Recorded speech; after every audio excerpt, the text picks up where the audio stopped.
kami dari kelompok 17. Saya Maulana. Saya Syahla. Pada kesempatan kali ini kami akan membahas materi limit fungsi kubah kompleks. Kalau di kalkulus diferensial kita sudah sering mendengar istilah limit, ternyata di fungsi kubah kompleks juga ada konsep limit yang adalah. Betul banget. Cuma uniknya kalau limit di fungsi kubah kompleks ini menggunakan karakteristik tertentu, yaitu yang dimana kita bekerja dengan bilangan kompleks yang terdiri dari bilangan real maupun bilangan imajiner. Nah, kalau di fungsi real kita hanya bisa melihat limit dari satu arah saja. Kalau di fungsi kompleks kita bisa melihat limit dari berbagai arah di bidang kompleks. Tepat sekali. Oleh karena itu, limit dalam fungsi kubah kompleks ini harus memenuhi syarat khusus, yaitu yang dimana nilainya akan konvergen ke satu titik yang sama, jadi tidak peduli arahnya dari mana. Wah, menarik banget. Nah, di video ini akan ada 3 bagian utama pembahasan. Yang pertama tentang definisi limit beserta contohnya, kedua tentang teorema limit beserta penerapannya, yang ketiga tentang fungsi limit tadi. Oke, langsung aja kita mulai ke pembahasannya. Oke, jadi sekarang kita masuk ke pembahasan yang pertama mengenai pengertian atau definisi limit pada fungsi peubah kompleks. Nah, sebelumnya, untuk limit sendiri sudah dipelajari ya pada saat mata kuliah analisis real, di mana komponen dari limitnya itu hanya terdiri dari bilangan real saja. Namun, untuk saat ini kita akan mempelajari limit pada fungsi peubah kompleks, yang di mana komponennya ini terdiri dari bilangan real maupun bilangan imajiner. Oke, di sini untuk yang pertama ada definisinya. Ini dikutip dari buku Churchill tahun 2014. Jadi, Z yang berada pada persekitaran terhapus Z0 dengan radius delta, ini nanti akan dibawa F ke persekitaran W0 dengan radius epsilon.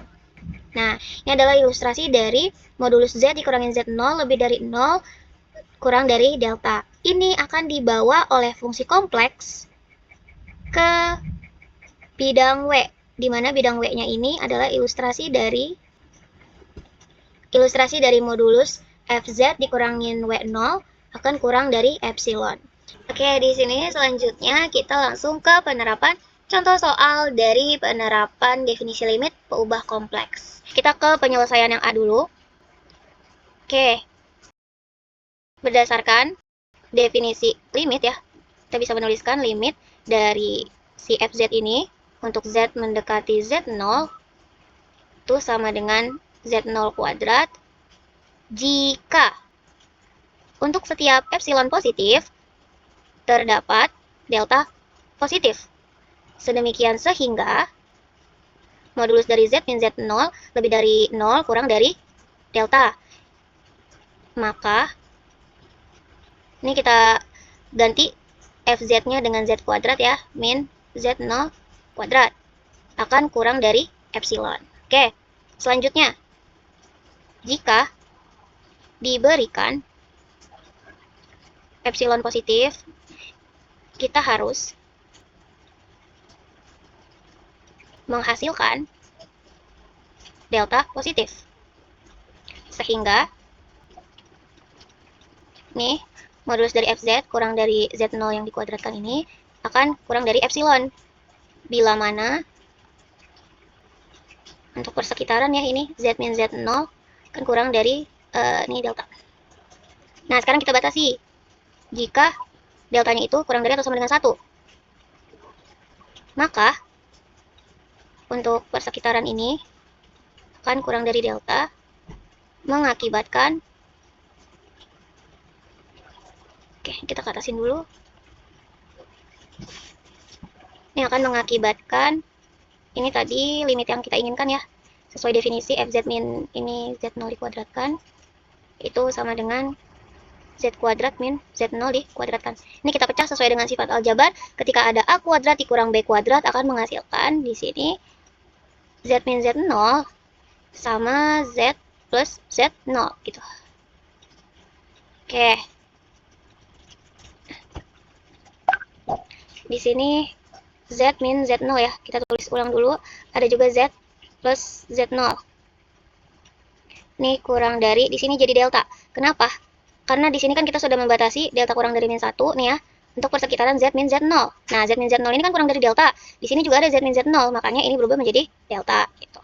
Di sini ada Z plus Z0. Nah, ini bisa kita manipulasi ya, untuk memunculkan Z min Z0-nya lagi.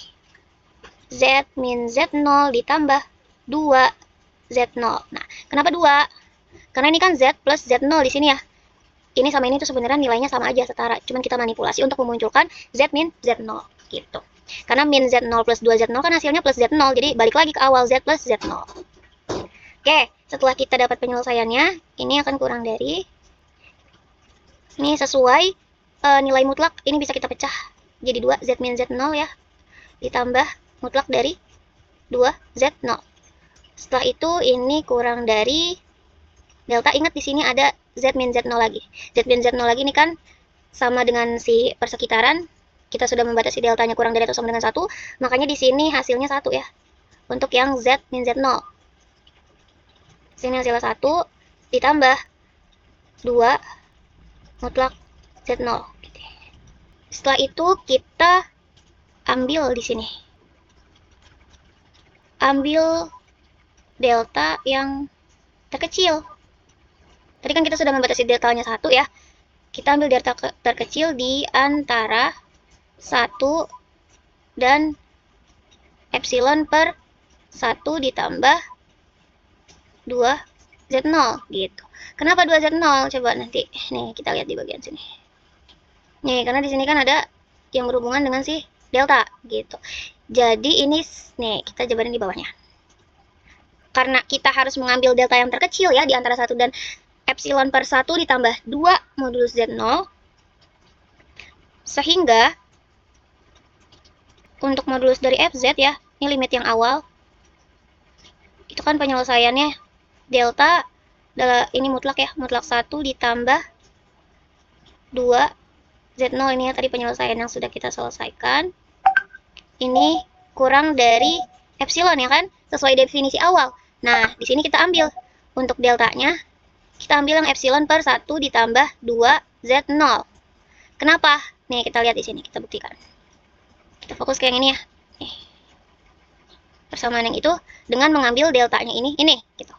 Sini, kita jabarin.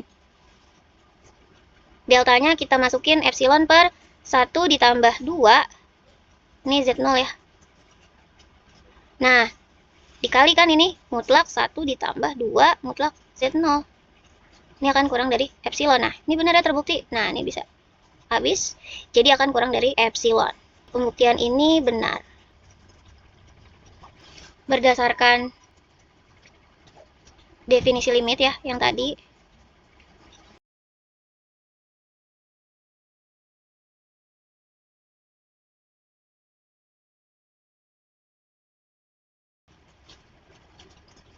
Limit dari FZ ya, untuk Z mendekati Z0, itu akan sama dengan Z0 kuadrat.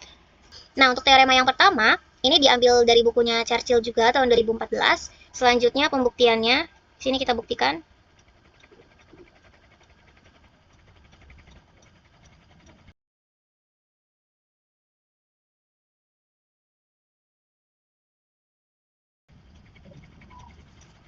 Limit dari FZ ya, ketika Z-nya mendekati Z0, itu akan sama dengan W0 gitu. Teoremanya berbunyi seperti ini. Nah, sini kita buktikan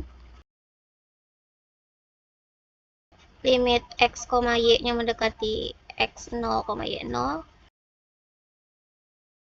ini sama dengan U0.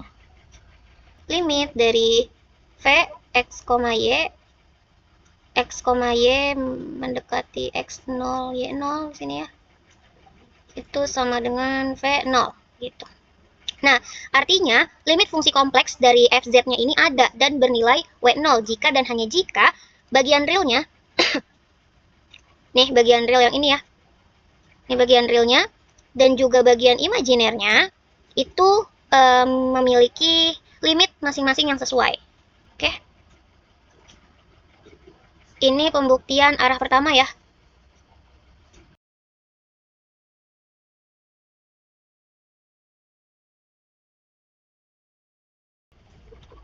Nah, kita sudah jabarkan ya.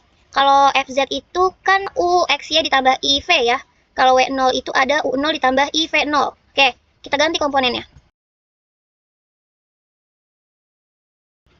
Nah, ini udah dijabarin ya. U sama IV-nya ini tadi punya si FZ. Terus kalau yang si U0 ini FZ ya. Ini bagian real dari FZ, ini bagian imajiner dari FZ. Terus kemudian ini kan ada W0 ya. Ini bagian real dari W0, ini bagian imajiner dari W0. Oke. Dari sifat modulus bilangan kompleks, ini juga bisa menjadi seperti ini.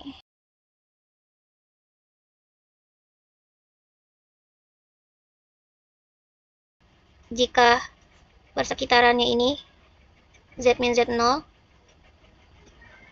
maka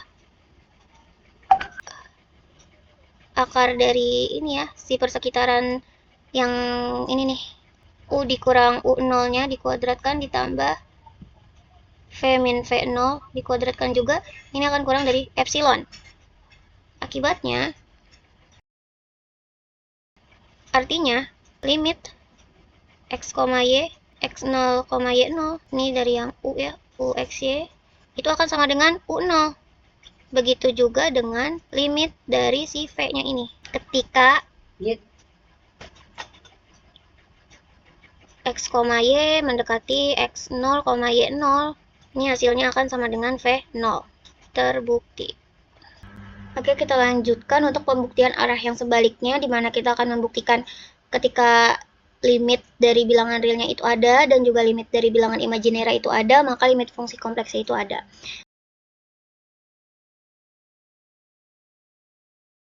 Dengan si ini akan kurang dari epsilon, untuk setiap epsilon yang positif. Persekitarannya itu harus kurang dari delta. Tentunya untuk si delta yang positif ya. Nah, ini kita jabarkan. Kan si FZ kita masukin ya, bisa UX-nya di sini. Kemudian min U0. Ini ditambah I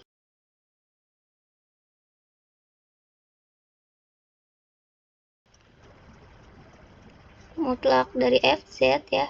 Mutlak dari FZ dikurang U0 ditambah I V0 itu akan kurang dari atau sama dengan mutlak U, ini X, Y ya.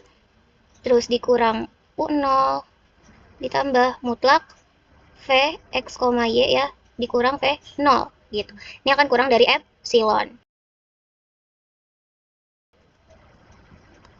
Jumlahnya ini akan kurang dari si epsilon. Sehingga ini akan kurang dari epsilon per 2. Si V-nya ini mutlak V, X, Y dikurangin V0, ini juga sama akan kurang dari epsilon per 2. Kenapa? Tadi karena kita ingin memilih epsilonnya ya. Kita memilih epsilonnya supaya hasilnya itu nanti kurang dari epsilon gitu.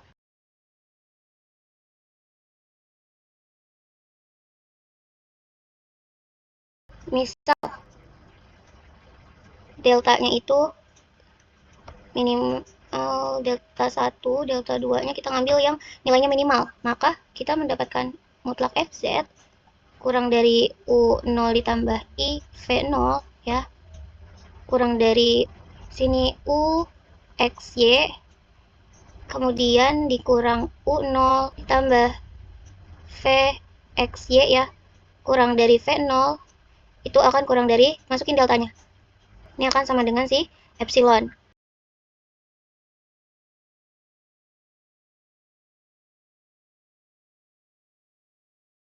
Maka limit dari Z mendekati Z0 ya, dari si FZ, U0 ditambah I V0 terbukti. Contoh soal dari si teorema 1. Kita coba mengaplikasikannya. Ada Z kuadrat ditambah I, ini artinya Z kita substitusi, X ditambah IY dikuadratkan ya, ditambah I gitu.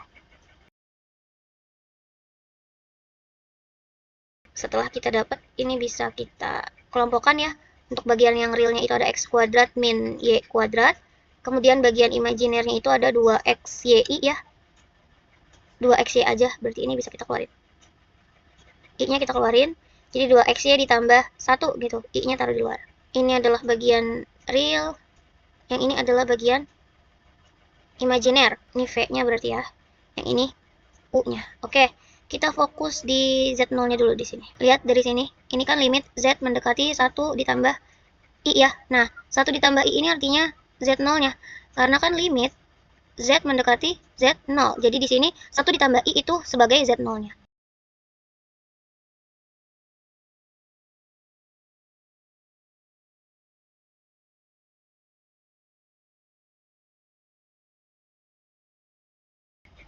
limit dari fungsi kompleksnya itu adalah gabungan ya, nilai dari U0 ditambah V0. Itu berarti 3i. Kenapa? Karena penjabarannya kan ini nih. Ini kita jumlahin. U0 ditambah V0, I V0. Nah, ini hasilnya U0-nya kan 0 ditambah I dikali V0 kan 3. Hasilnya adalah 3i. Oke, baik. Selanjutnya untuk pembahasan teorema yang kedua, ini ada ketika limit sebuah fungsi fz ada di sebuah titik z0, maka limit tersebut adalah unik. Oke, kita gunakan pembuktian kontradiksi. Anggap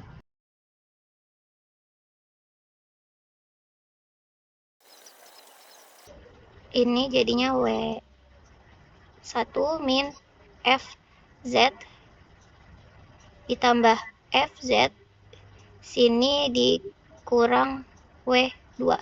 Nah, ini nilainya sama ya, karena kan ini min FZ plus FZ itu habis ya, makanya nanti sisanya W1 min W2 sama dengan yang sebelah kiri.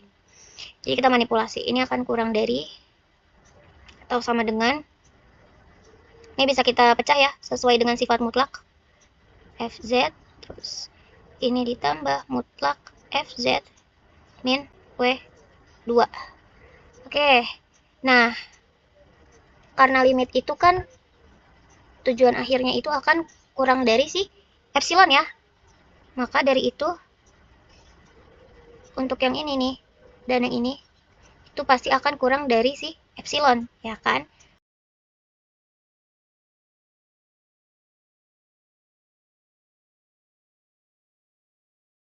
Nih, karena kan ada ini. Modulus W1 min modulus W2 itu sama dengan 2 epsilon. Makanya epsilonnya kita ambil ini. Ya.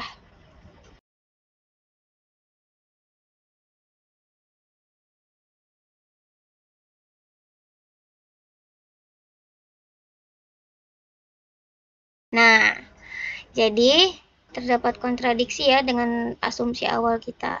Terbukti kalau misalkan W1 itu sama dengan W2. Jadi nilai limitnya itu tunggal dan hanya ada satu. Seperti itu. Kita lanjutkan untuk pembahasan selanjutnya adalah penerapan contoh soal dari teorema 2. Ini yang pertama.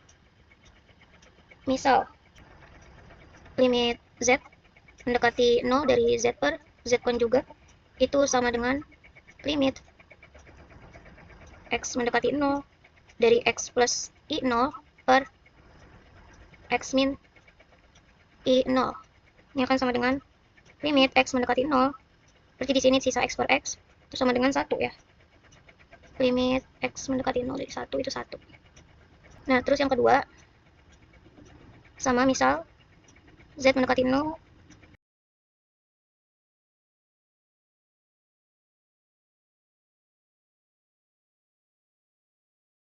kalau yang di atas tadi kan ketika X-nya mendekati 0, maka Y-nya ya di sini imajinernya dia 0. Nah, kalau yang bawah di sini saat Y-nya mendekati 0, berarti di sini X-nya dia 0 ya. Didapat limit Y mendekati 0 min IY ya, min IY per IY.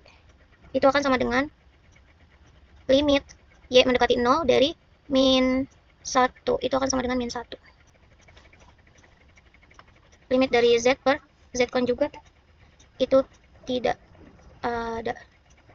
Oke, karena limitnya tidak ada, sedangkan pada teorema 2 ini mengatakan bahwa jika limit suatu fungsi fx itu ada di suatu titik z0, maka limit itu unik atau tunggal. Nah, jadi jika limitnya tidak unik atau berbeda dari dua arah atau lintasannya berbeda ya, ini berbeda ya antara real dan imajinernya, maka limitnya itu tidak ada. Nah, untuk membuktikan bahwa limit tidak ada, kita cukup menunjukkan bahwa hasil limitnya ini berbeda, tergantung dengan lintasan pendekatan ke titik z0 sama dengan 0. Itulah penerapan langsung dari teorema yang kedua. Selanjutnya kita bahas teorema 2 poin ke-10.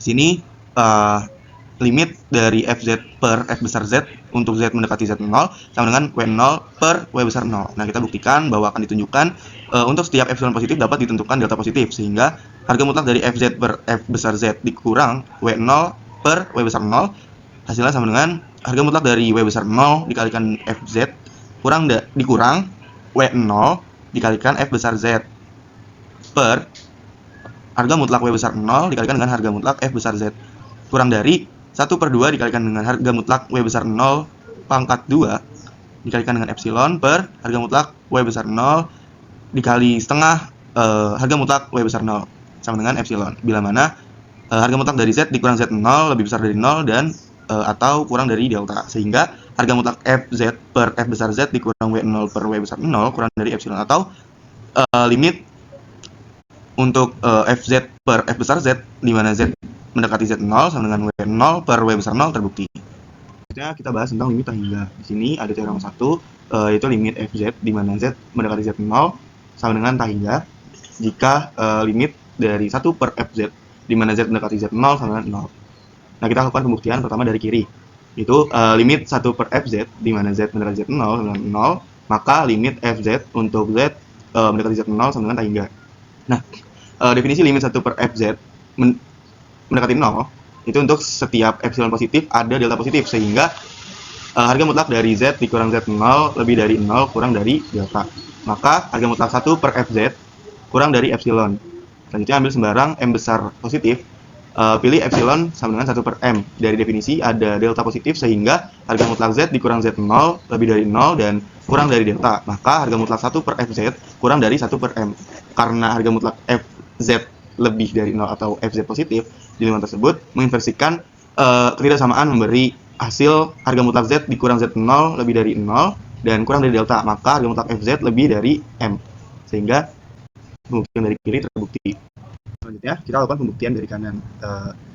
Jadi limit Fz untuk Z mendekati Z0 sama dengan hingga, maka limit 1 per Fz untuk Z mendekati Z0 sama dengan 0. Nah, berdasarkan definisi dari limit Fz untuk Z mendekati Z0 sama dengan hingga, untuk setiap M positif ada delta positif, sehingga harga mutlak dari Z dikurang Z0 lebih dari 0 dan kurang dari delta, maka harga mutlak Fz lebih dari M. Kemudian ambil sembarang epsilon positif, pilih M sama dengan 1 per epsilon. Dari definisi ada delta positif, sehingga harga mutlak dari Z dikurang Z0 lebih dari 0 dan kurang dari delta, maka harga mutlak Fz lebih dari 1 per epsilon. Maka harga mutlak Z dikurang Z0 lebih dari 0 dan kurang dari delta, maka harga mutlak dari 1 per Fz kurang dari epsilon, sehingga teorema 1 ini terbukti. Selanjutnya kita bahas teorema 2, limit Fz untuk Z mendekati hingga sama dengan W0 jika limit F1 per Z untuk Z mendekati 0 sama dengan W0. Nah, kita lakukan pembuktian dari kiri. Asumsikan limit Fz untuk Z mendekati Z0 sama dengan W0, maka untuk setiap epsilon positif ada R positif, sehingga harga mutlak dari Z lebih dari R, maka harga mutlak dari Fz dikurang W0 kurang dari epsilon. Selanjutnya kita ambil delta sama dengan 1 per R. Jika harga mutlak Z lebih dari 0 dan kurang dari delta, maka harga mutlak 1 per Z lebih dari R. Maka harga mutlak Z lebih dari 0 dan kurang dari delta, maka harga mutlak F1 per Z dikurang W0 kurang dari epsilon, sehingga pembuktian dari kiri terbukti. Kita lakukan pembuktian dari kanan. Pertama, asumsikan limit F1 per Z untuk Z mendekati 0 sama dengan W0, maka untuk setiap epsilon positif ada delta positif, sehingga harga mutlak Z lebih dari 0 dan kurang dari delta, maka harga mutlak dari F1 per Z dikurang W0 kurang dari epsilon. Nah, selanjutnya ambil R sama dengan 1 per delta.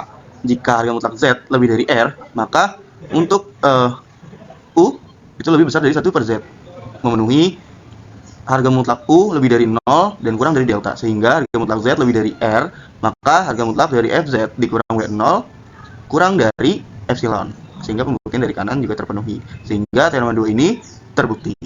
Selanjutnya ada teorema 3, di mana limit dari Fz untuk Z mendekati hingga sama dengan hingga jika limit dari 1 per F1 per Z untuk Z mendekati 0 sama dengan 0. Pertama kita lakukan pembuktian dari kiri. Nah, yang pertama kita asumsikan limit dari Fz untuk Z mendekati hingga sama dengan hingga berdasarkan definisi untuk setiap M positif dan R positif, sehingga harga mutlak Z lebih dari R, maka harga mutlak Fz lebih dari M. Selanjutnya ambil sembarang epsilon positif, pilih M sama dengan 1 per epsilon, maka ada R, sehingga harga mutlak Z lebih dari R, maka harga mutlak dari Fz lebih dari 1 per epsilon. Selanjutnya kita ambil delta sama dengan 1 per R. Jika harga mutlak U lebih dari 0 dan kurang dari delta, maka harga mutlak dari 1 per U lebih besar dari R. Jadi harga mutlak dari F1 per U lebih besar dari 1 per epsilon, maka harga mutlak dari 1 per F1 per U kurang dari epsilon, sehingga pembuktian dari kiri ini terbukti. Selanjutnya kita lakukan pembuktian dari kanan. Pertama, asumsikan limit 1 per F1 per U, di mana U mendekati 0 sama dengan 0. Berdasarkan definisi untuk setiap epsilon positif ada delta positif, sehingga harga mutlak U lebih besar dari 0 dan kurang dari delta. Maka harga mutlak dari 1 per F1 per U kurang dari epsilon. Selanjutnya ambil sembarang M positif, pilih epsilon 1 per M, maka ada delta sehingga harga mutlak dari U lebih besar dari 0 dan kurang dari delta. Maka harga mutlak dari 1 per F1 per U kurang dari 1 per M. Selanjutnya ambil R sama dengan 1 per delta. Jika harga mutlak Z lebih dari R, maka U sama dengan 1 per Z memenuhi harga mutlak U lebih besar dari 0 dan kurang dari delta, sehingga harga mutlak dari 1 per FZ kurang dari 1 per M. Maka harga mutlak FZ lebih dari M, sehingga pembuktian dari kanan juga terbukti. Maka teorema 3 ini terpenuhi. Nah, selanjutnya kita akan membahas satu soal. Berapa hasil dari limit untuk 2Z ditambah I per Z tambah 1, di mana Z mendekati tak hingga. Nah, untuk menjawab persoalan ini, seperti yang dikatakan oleh teorema 2 limit tak hingga, maka kita perlu cari tahu dulu nilai dari 1 per Z-nya berapa. Setelah dicari tahu, diketahuilah bahwa nilai dari 1 per Z-nya itu 2 dikali 1 per Z ditambah I per 1 per Z ditambah 1 sama dengan 2 per Z ditambah I kali Z per Z per 1 per Z ditambah Z per Z. Hasilnya 2 ditambah IZ per 1 ditambah Z. Nah, setelah kita cari tahu nilai dari 1 per Z-nya berapa, selanjutnya kita bisa masukkan ke dalam fungsi limitnya. Nah, limit dari F1 per Z untuk Z mendekati 0 sama dengan limit 2 ditambah IZ per 1 tambah Z untuk Z mendekati 0 sama dengan 2 ditambah I kali 0 per 1 ditambah 0. Hasilnya 2. Nah, karena nilai dari limit F1 per Z-nya ini ada nilainya, maka limit dari 2Z ditambah I per Z tambah 1 untuk Z mendekati tak hingga hasilnya 2. Fungsi itu mendekati 4. Itu maknanya ini bukan ini ya sebenarnya. Kalau ini kan manipulasi aljabar. Ya. Oke.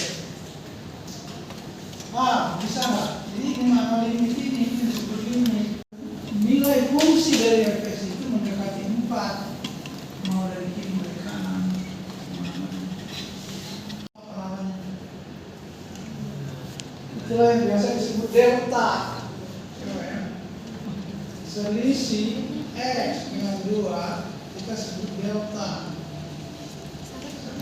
Sangat ini loh. Jadi ada nanti kalau ini dilanjutkan kecil sekali. Selisihnya kan bilangan positif sangat kecil yang kita sebut delta. Saya selisihnya. Yang kedua, kalau ya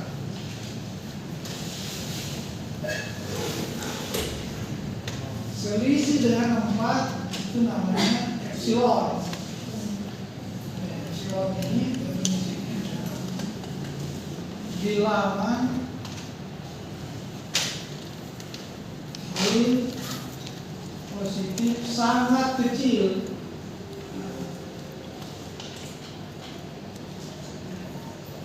Ini juga bilangan real positif sangat kecil. Kecil sekali, ini 1 juta atau seperti, tapi tidak nol, hampir ke nol. Ya, bisa tergantung pada epsilon. Bisa nggak paham nggak? Selisih ini ke sini dengan sini itu untuk X itu namanya delta. Kalau terjadi delta itu terjadi epsilon, yaitu selisih nilai fungsi dengan nilai fungsi yang dilimitkan. Bisa nggak? Paham nggak? Kalkulus kan sebenarnya di kalkulus. Lahirlah definisi intuitif itu ini gambarkan seperti ini. Definisi formalnya apa? Bisa ya? Berarti limit X. Berarti kan ini limit X mendekati 2 dari X kuadrat. Saya ingatkan nih kalkulusnya. Sama dengan berapa? 4. Hanya bila untuk setiap epsilon lebih besar dari 0 ada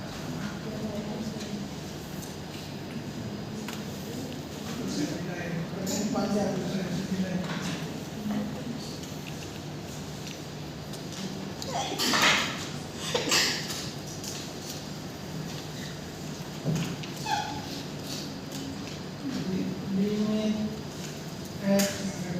2 dari X kuadrat 4X akan menjadi 4 kalau artinya untuk setiap epsilon.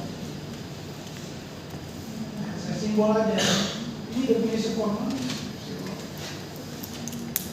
Terdapat delta lebih besar 0 sedemikian sehingga selisihnya nih X kurang 2 akan selalu lebih kecil dari delta.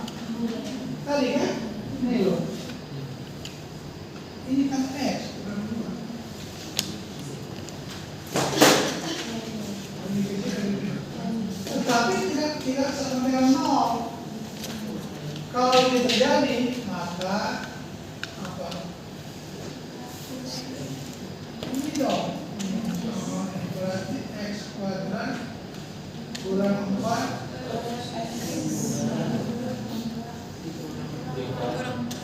akan sama dengan 0. Itu definisi formalnya. Jadi nanti kalau ini mau dibuktikan, ini bahasanya yang formal. Jadi nanti kita akan membuktikan apakah sama dengan epsilonnya. Itu aja. Formalnya apa sama dengan epsilon. Misalnya saya punya soal, buktikan bahwa ini jawabannya ada epsilon. Nah, makanya untuk bukti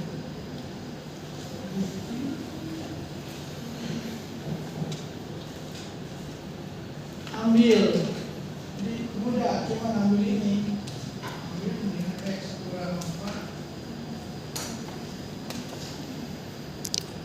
Nah ini mau dibuktikan apakah sama dengan epsilon. Kalau dia dapat epsilon berarti ada deltanya. Saya kira definisi formal itu berangkat dari definisi yang nyata, yang induktif, atau ada yang mengatakan intuitif.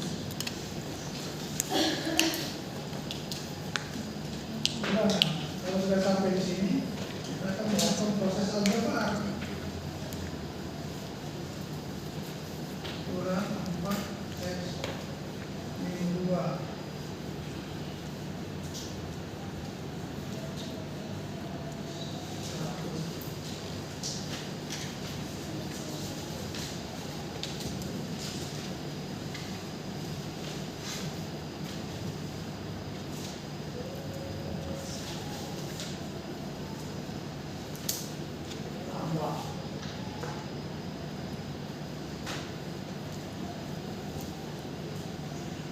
Jadi kita akan mengurai ini agar ketemu ininya.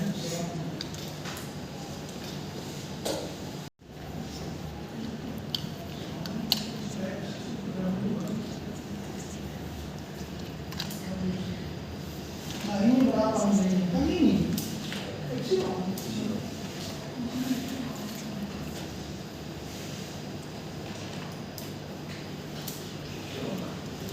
Dia lebih kecil dari epsilon. Ini angka mutlak ini lebih kecil dari epsilon. Sekarang gimana caranya mendapatkan E? Buat manipulasi. Manipulasi E-nya itu berapa? Super delta. E per delta. Kenapa? Karena delta itu tergantung kepada epsilon. Selalu lebih kecil dari epsilon. Selalu lebih kecil atau sama dengan epsilon. Net apa hasilnya? Epsilon kan? Sudah terbukti. Nah, itu definisi, ini definisi formal. Sekarang kita buat lebih umum. Yang lebih umum, mendekati nilai tertentu dari X ke X0. Di mana itu? Ini limit X mendekati X0 dari fungsi F(x) ini kan sama dengan apa? L. Itu titik koma untuk setiap epsilon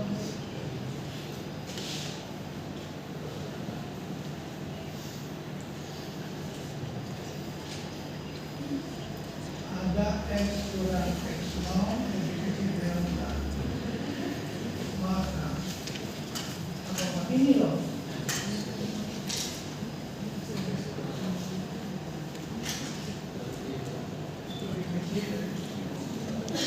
nilai yang kita sebut definisi formal untuk sistem real.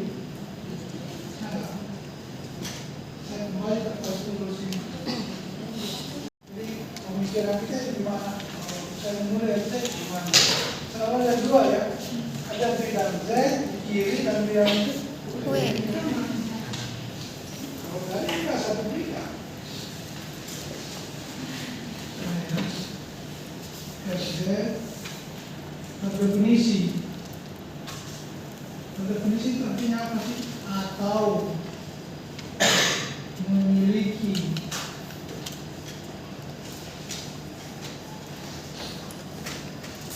limit, anggaplah L.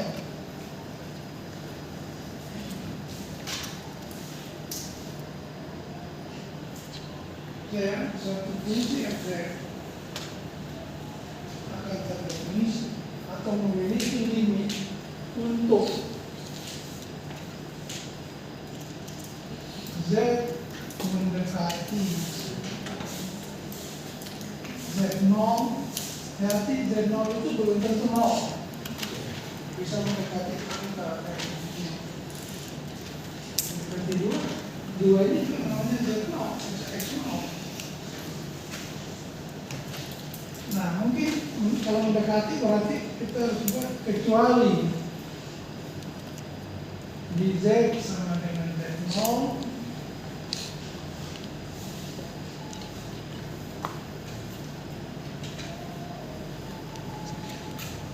ya, Z0 di sekitar sebenarnya ya.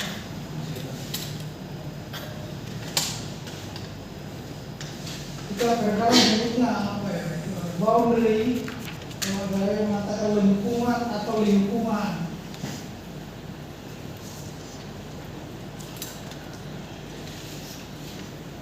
Apa? Z kurang Z0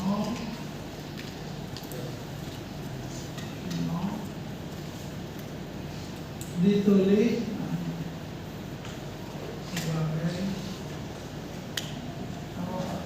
limit Z mendekati Z0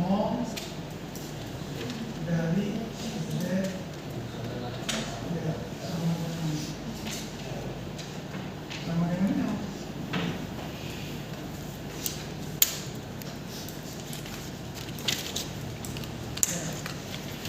titik definisi.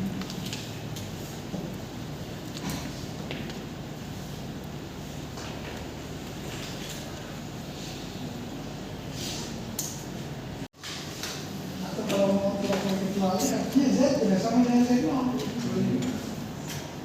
Itu maknanya. Z mendekati Z0 boleh juga dengan kecuali. Dalam huruf Z tidak sama dengan Z0. Dapat ditentukan untuk setiap apa tadi? Epsilon. Bila ini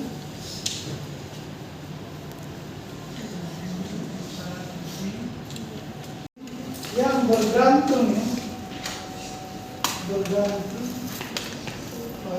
epsilon, yang pada lingkungan itu demikian dimaksudkan.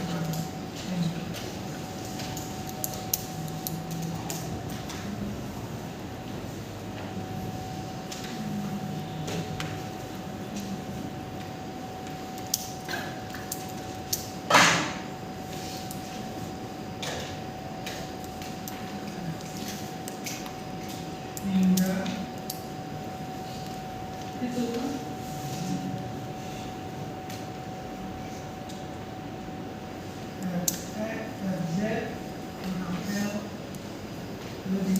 semua. Saya kira itu. Nah, saya kira gitu. Tapi kalau mau formal ya seperti yang kalkulus atau ini ya,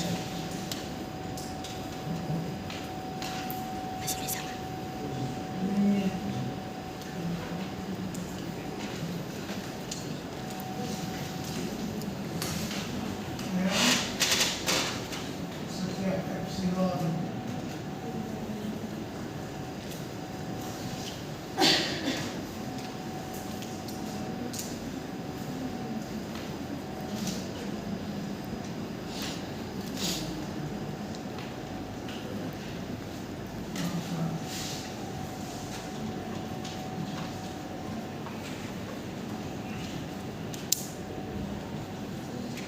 ya, saya kira ini semua turun dari sini.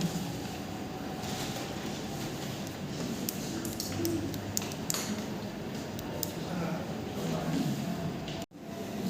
bagaimana dapat epsilon? Jadi mungkin kita ambil hubungan itu. Ambil S kuadrat plus 9. Ini tak aljabar biasa.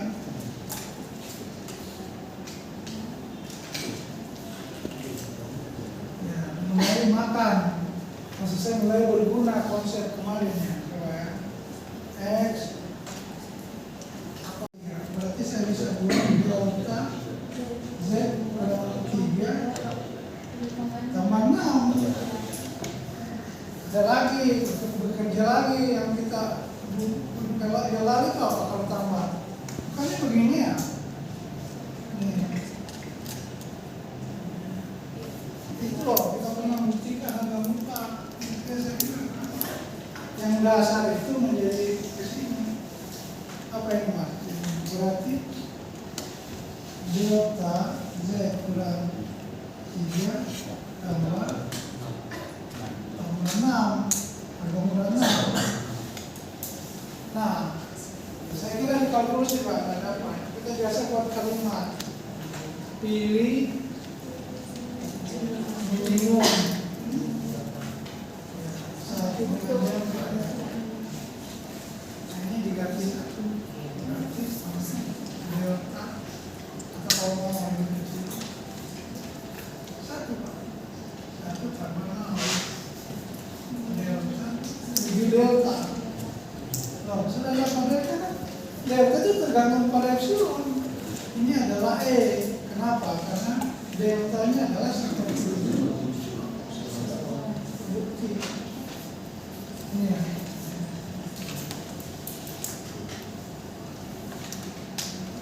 Nah, memang ini tidak mudah membuat itu. Kalau harus latihan.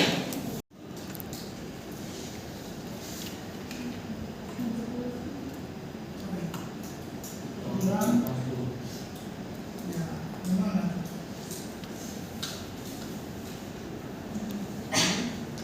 Tetapi ini sebenarnya hanya tingkat kerumitan bukan logik itu nggak sama dengan kan.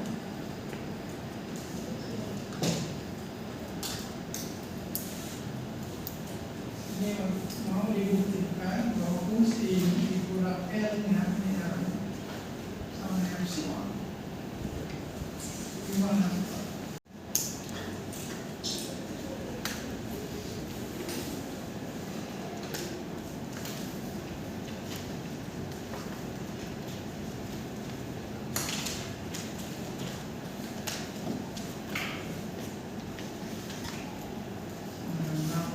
Nah,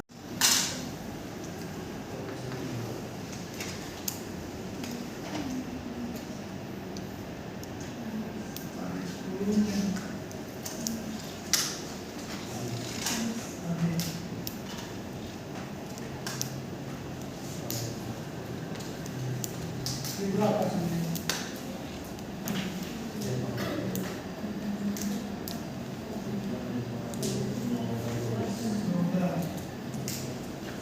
Nah ini gimana? Kalau dia sama kan sama, berarti sama artinya dengan Z kurang 2 Z dikali Z kuadrat 3Z tambah 6 di luar dia. Berarti ini bisa mana? Sudah ada kan? Ini delta Z kuadrat tambah 3Z tambah 6. Bisa nggak saya manipulasi lagi? Bisa. Ke sana.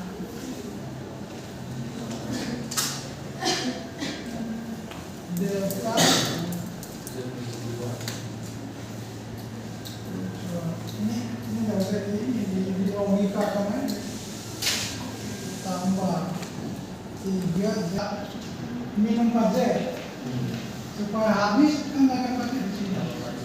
Tambah 4Z. Lagi nih, ini min 6 nanti tambah 6. Ini 6 yang lama kayak gitu.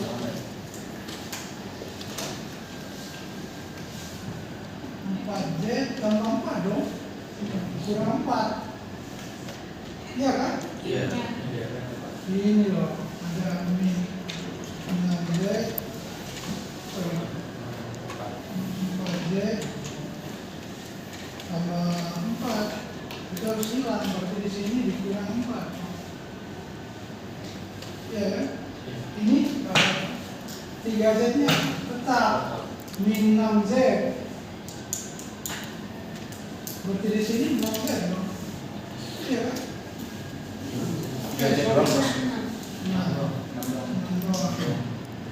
Min 6 berarti di sini tambah 6. Berapa itu?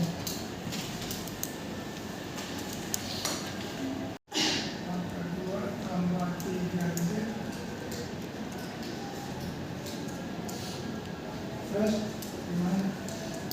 Tambah 4Z. Ini 8. Ini 2 tambah 8.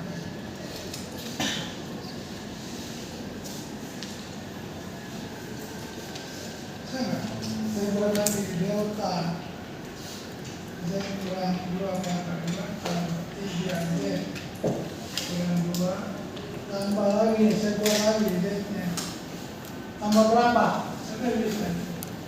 Saya tambahkan min 8 15.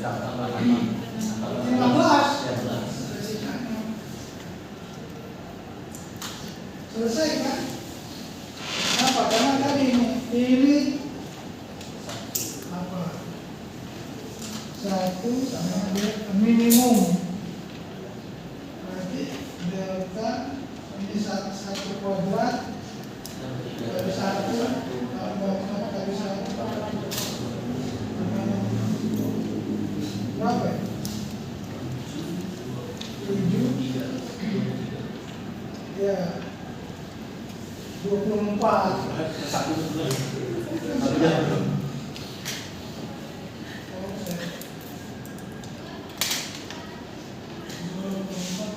Ini sama epsilon. Delta-nya epsilon 24.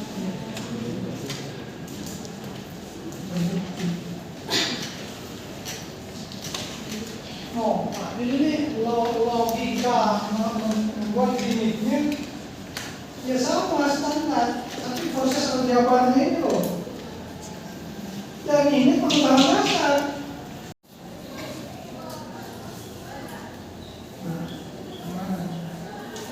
Buktikan.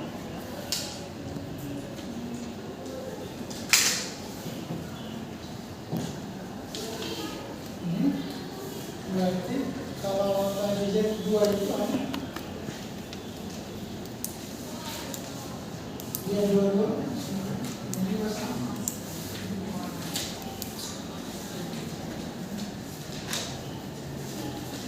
Z kuadrat dengan kuadrat mungkin itu yang tadi kata.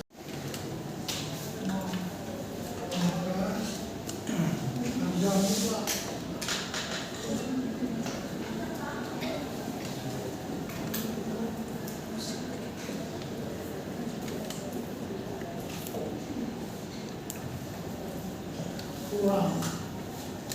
Kalau ini saya kurang gimana? Saya juga gini. 1 kurang I.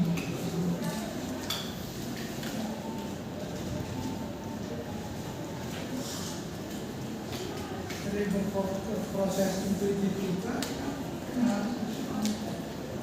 juga membuktikan.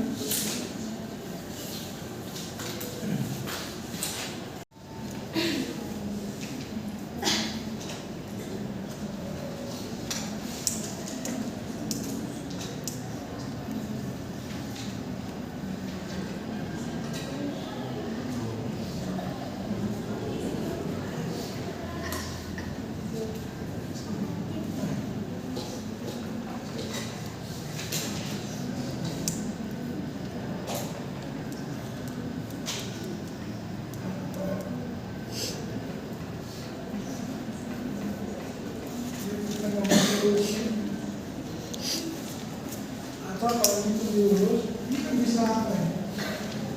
Ke sana ya. 2 kurang I. Kedua.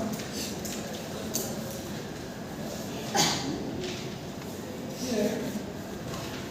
Ini yang kita kerja duluan. Nah, bisa juga pakai trik. Bisa nggak? Kita perhatikan Z kuadrat kurang 2Z. Lalu di atasnya kalau habis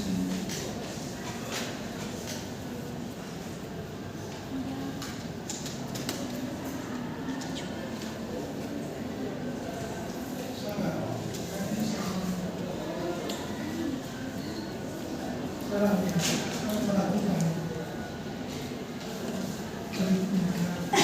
ini memudahkan sekarang Z kan ada di situ ya, 2Z di sini cuma Z, berarti kita harus apa di sini?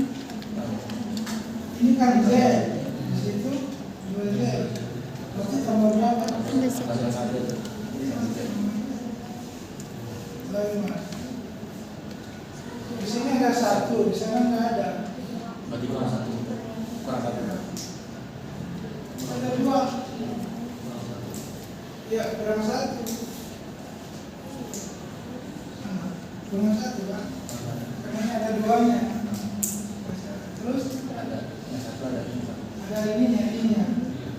Berarti kurang I kan? Nah, itu kan ini sama dengan ini. Bisa kurang I. Setelah itu ini diproses. Kemarin kita bahas dan banyak yang keliru. Rumus ABC, rumus ABC juga masih ada yang salah, bingung juga. ABC itu berarti Z1, Z2, min B. Masih ada yang tulis itu dua. Nanti saya lihat rugiannya. Plus minus akar. Berarti 4 kurang 2 berapa? 8. 2 ada lagi plus min 2. 2A. Min B plus minus B 4 kuadrat dikurang 4 kali 2 kali 1. Ini hasilnya berapa? Akar min 4 berapa? 2. Kemudian dikerjakan nomor 1-nya tidak oke.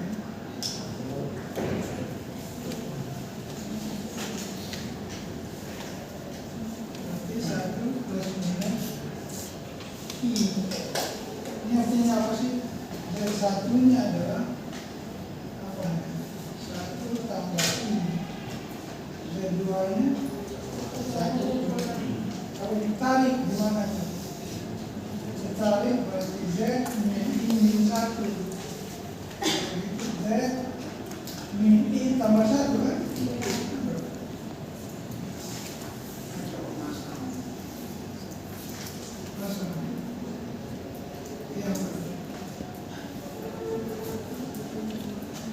Z min 1 min I, Z min 1 tambah I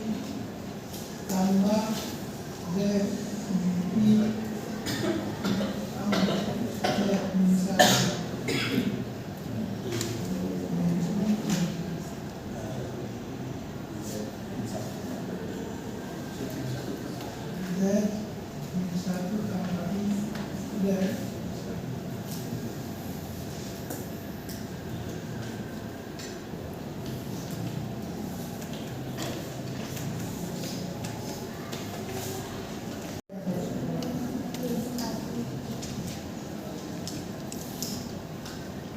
Jangan karena itu yang menjadi ini tuh.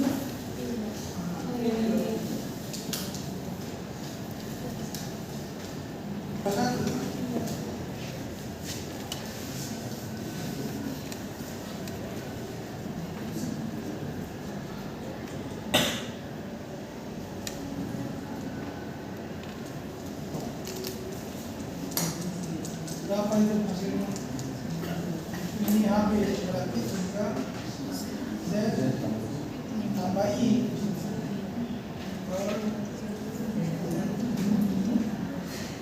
Ya, menggantikan ini, tidak ini.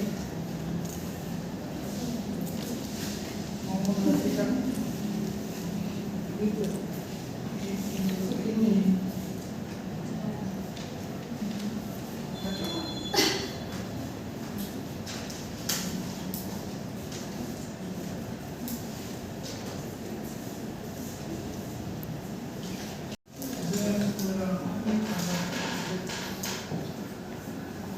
Kurang ya. Itu ini ya. Berarti 2 kurang I 2. Ya.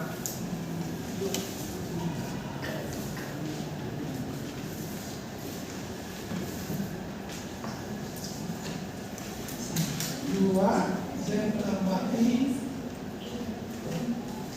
2 kurang I kali Z kurang 1 tambah I dibagi 2 Z kurang 1 tambah I angka mutlak. Yang di atas saja coba, kalau yang atas gimana? 2Z tambah 2I. Ini yang pertama ke sana apa hasilnya? Kalau saya kali ini 2 ke sana, berarti ini 2Z plus 2 ini saya sisakan habis ya, dibagi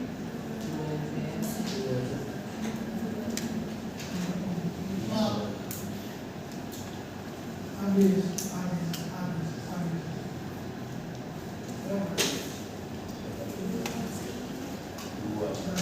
Z coba ya tambah, saya masukin I-nya, berarti min 1 ya.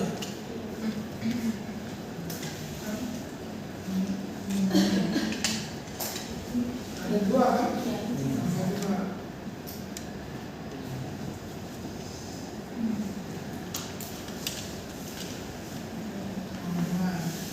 Apa ini?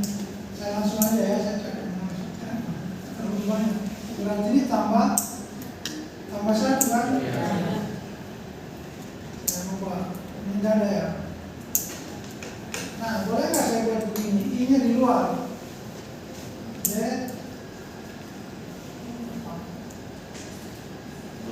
kurang 1 kurang I. Nah, ini kali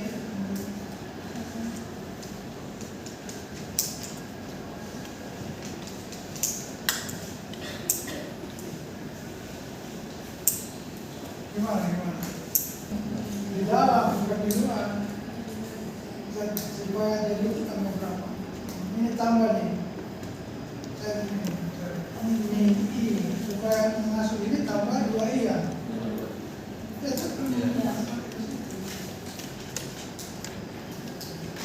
Apa hasilnya? Ini I. Terus berarti 2 Z min 1 2 kali 2 4 I. Ini saya buat mutlak ya, sudah selesai. Gimana?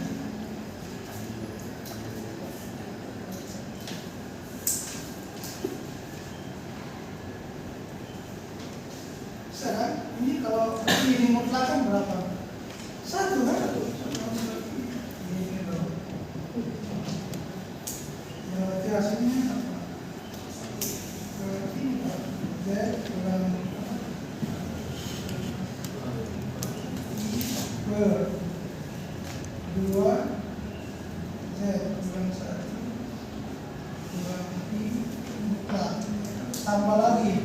Ini kalau mutlak berapa? Nah tadi apa yang hasilnya? Kita pilih lagi kan? Pilih. Jadi delta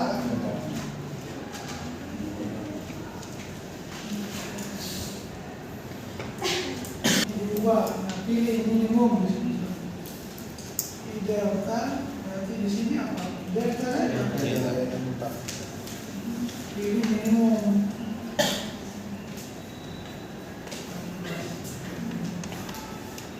Berarti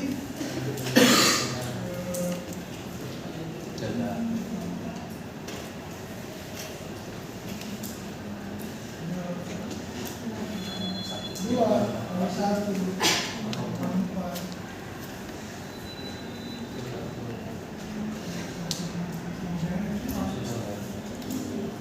Boleh sama kan? 6 epsilon.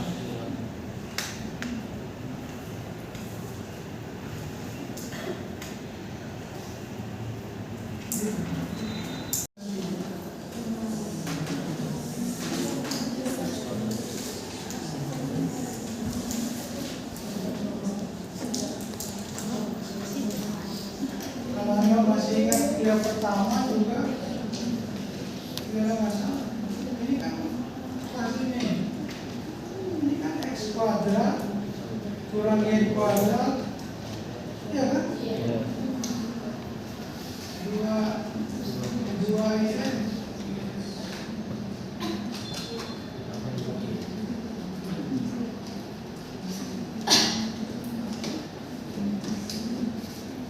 Nah itu jawaban.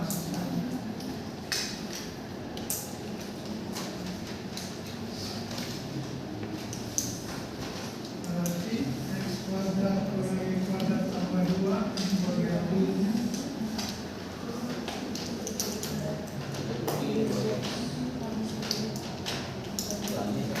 XY.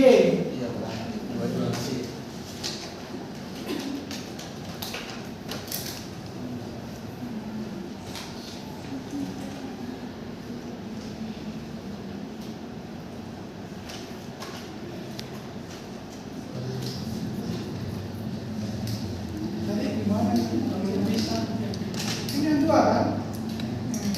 X, Y mendekati Z, 1 dari X kuadrat. Tadi Pak, teori tadi itu apa ini? Ini punya. Ya tadi punya. Kalau jadi kan kita punya.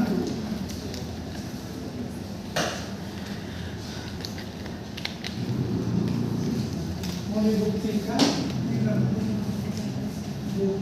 buktikan apakah ada limitnya atau evaluasi. Ini sebenarnya tidak ada lain. Ini loh. Dan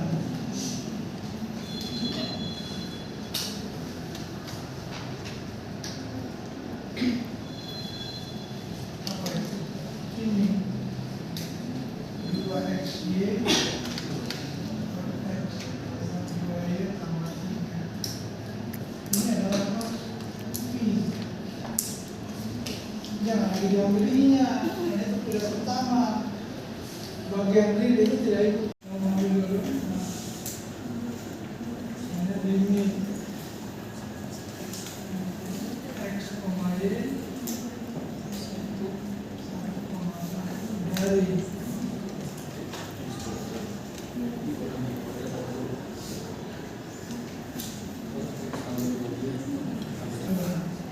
sepanjang sumbu X. Dia ke sana ya. Sepanjang sumbu X. Berarti Y-nya 0. Iya kan? Yang mana garisnya? Sepanjang sumbu X. Ini kan? Ini loh. Sepanjang sana, Y-nya sama dengan 1. Y-nya 1. Sepanjang sumbu X. Berarti di mana? Masukin. Berarti limit X, Y ya mendekati 1,1.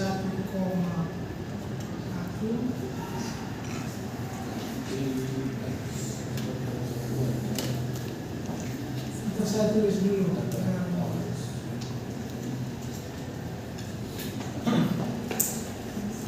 Jadi sama dengan apa? Limit X, Y, ya kan? Sorry, di sini berarti X mendekati 1.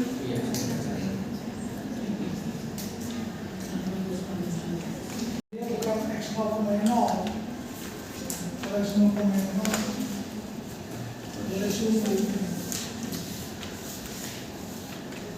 ada 2.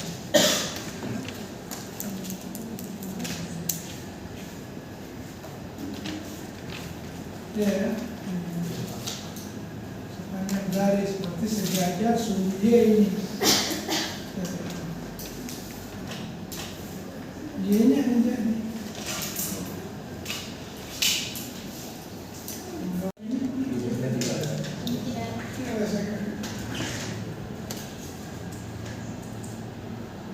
tidak punya limit. Sebenarnya nggak mau ganti X Y juga boleh, tetap aja kan. Coba ya ganti X. Nggak sama. Tidak ada.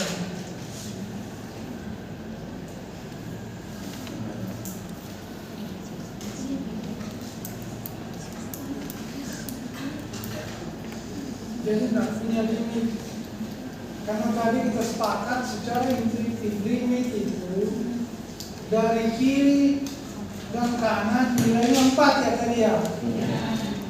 Kalau ini kiri dari sumbu yang lain kan ini kan pembagian antara ini dan ini. Berarti ini yang dibagi kan? Ya. Z kuadrat berarti Z pangkat kiri. Z kuadrat akan Z kuadrat akan 2 per 3. Kan ini kali 3 ini kali 2. kenapa? Kan kali ke sini nggak ada 2 per 3 nya ya harus coret ya.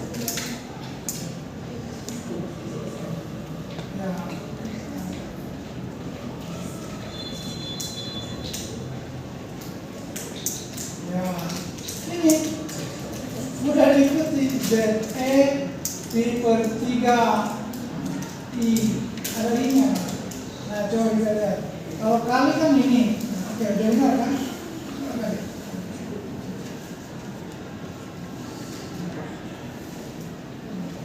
Tuh, berarti ini kalau ini berapa? 2 per 3.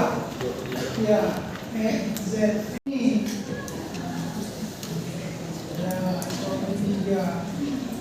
Belum apa-apa. Tambah pangkat 2 per 3. Tarik garis. Atasnya mana? Tetap kan? Iya. Itu Z-nya. Nah, ada satu belum masing-masing. Yang bawah. Itu kan tidak berubah. Yang bawah yang berubah. Ya, dari Z. Ya, yang mana yang dicoret? Ya, sama dengan berapa? Limit.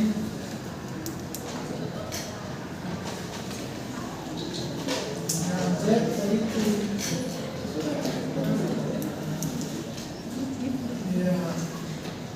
Coba kita lihat jawabannya sama dengan kan?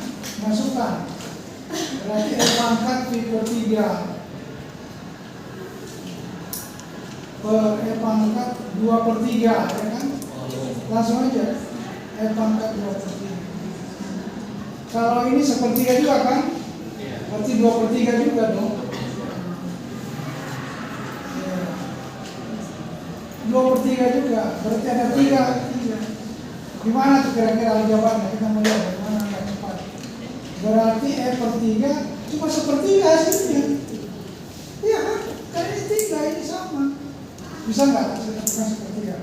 Coba E pangkat V per 3 dibagi 3 kali. 3 kali. Ya. Atau sepertiga kali E pangkat apa? Ini dibagi. Kalau dibagi diapain? Banyak sekali yang sama di ujung. Ya. E pangkat 2 per 3 I ada ini. Dikurangi itu kan? Ya coba berapa? Ya. Negatif 3. Enggak kali Pak. Berapa hasilnya itu? Sepertiga 60 derajat kan? 60 derajat. Ininya bukan ini yang minus, atasnya yang minus. Cheese. Jadikan cheese sepertiga cos min V per 3. Ya.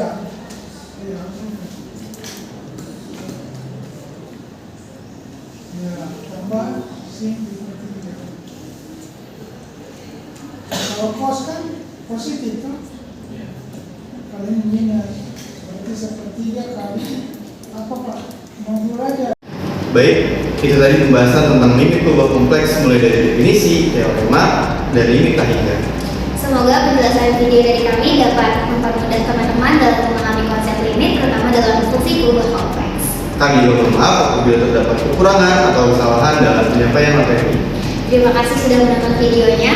Wassalamualaikum warahmatullahi wabarakatuh.